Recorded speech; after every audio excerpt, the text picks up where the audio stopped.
This is Greg Strange at the Institute of Directors with the latest of our IoD business vidcasts, and with me is the IoD Director-General, Miles Templeman. Miles, we're talking politics and referendums today. Ireland has rejected the Treaty of Lisbon. What's the effect on business? Is there an effect on business? Is there something we should be thinking about?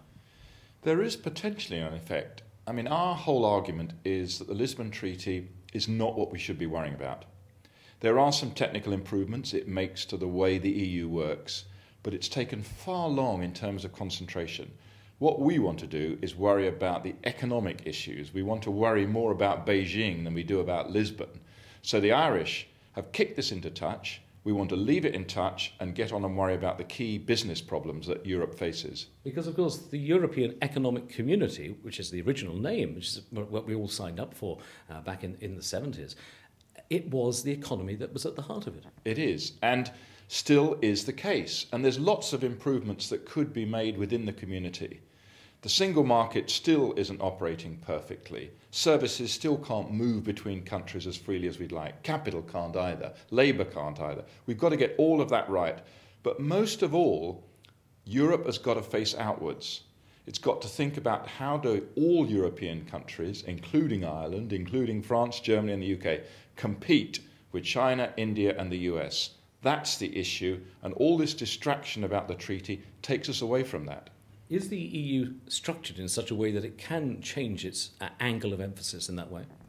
Well, the structure's okay. There are lots of imperfections in it. It's mainly orientation. As long as it remains introverted, it won't be playing the role it needs to play. And international trade is the key to our success, as well as the other countries in Europe. Therefore, we say, don't worry about the politics, don't worry about the treaty and the technicalities of it. Let's worry about the real issues that face Europe. The problem is that you're talking to the EU, and the EU of its nature is made up of politicians, very few of whom will have ever been involved in business or industry. Well, that's the problem. It's a problem in Westminster, not just in Brussels. And you're right.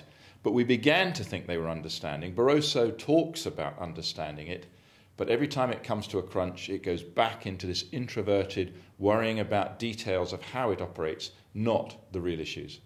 Is there anything that business can do that it isn't already doing?